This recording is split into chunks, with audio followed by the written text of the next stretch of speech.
Hello, and welcome to Cry Out TV News. I am your anchor, Tani Lee, and these are today's top stories. Cry Out is an opportunity and a concept born out of the need for the voiceless to be heard and be informed. Today marks a beginning and a journey we fervently believe will be exciting and challenging, but ultimately rewarding. Our goal is to stay informed and to keep the people informed.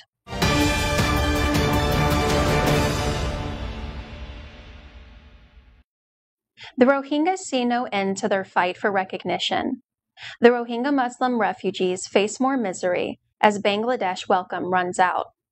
But what is increasingly being described as a genocide might lead to indictments by the International Criminal Court for crimes against humanity. The country's army, and by extension the government, has been accused of gross human rights violations.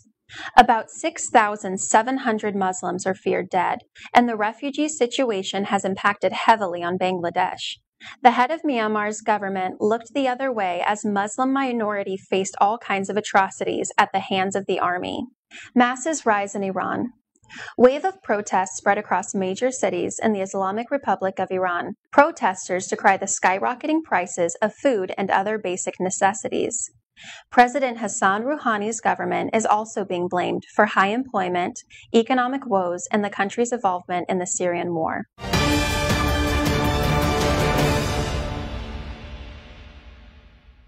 The plight of southern Cameroonian refugees is starting to raise serious alarms. Reportedly, over 40,000 southern Cameroonians have taken refuge in Nigeria. Most hail from the Manu region, where fighting has raged between the government forces and restorationists. The government of Cameroon has deployed hundreds of forces in the region, while fighting a war on two fronts, as their forces are grappling with Boko Haram terrorists in the northern region of the country. For over 2 months and counting, fighting has raged between both sides, with the restorationists holding their own as they have so far inflicted heavy casualties on government forces.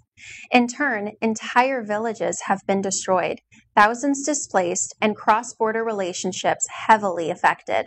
Hopefully, genuine dialogue can be achieved to lessen the suffering of the people. Otherwise, the situation may escalate, which will worsen the circumstances of the refugees. Meanwhile, President Paul Biya's annual end-of-year speech has come to roost. Probably the most anticipated of his 35-year tenure, it was far from eclectic. For his supporters, the president did not disappoint. His detractors, however, insist the speech was the same counterproductive rhetoric they have ingested for 35 years. Mr. Biya blamed the economic downturn on falling prices of raw materials and a weak world economy. His opponents, however, insist that under his watch, the economy has crumbled and state institutions highly degraded. The country clearly needs to make huge strides towards diversifying its sources of revenue, curbing corruption, and making optimal use of state resources. While he expressed hope for the country, his skeptics disagree extensively. The debate over the content and outcome of the speech regarding the Anglophone problem is being highly debated. He insisted that his National Commission on Bilingualism and Multiculturalism, coupled with his idea of decentralization, is the answer.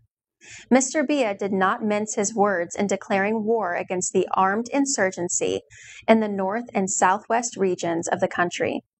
He hinted that his government had engaged in dialogue with lawyers and teachers and no other entities, dialogue he stressed would ultimately triumph. However, Mr. Biya did not elaborate on his plan to get the country out of the present quagmire.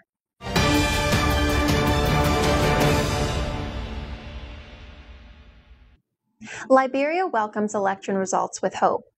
George Weah is now president-elect of the Republic of Liberia. The erstwhile football player of the year and African soccer great trounced his opponent Joseph Boakai. Interestingly, his rise to the top of the football world saw a brief stint with Tonnerre Kalara Football Club of Yaoundé, Cameroon. He succeeds Ellen Johnson Sirleaf. His supporters and fans are elated, but the task ahead is hectic. Liberia is still reeling from the effects of a brutal civil war, and it's rife with unemployment and poverty.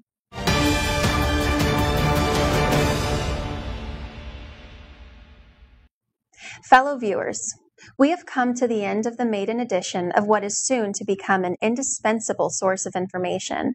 I am Tawny Lee, your anchor, signing off until our next edition of Cry Out TV News.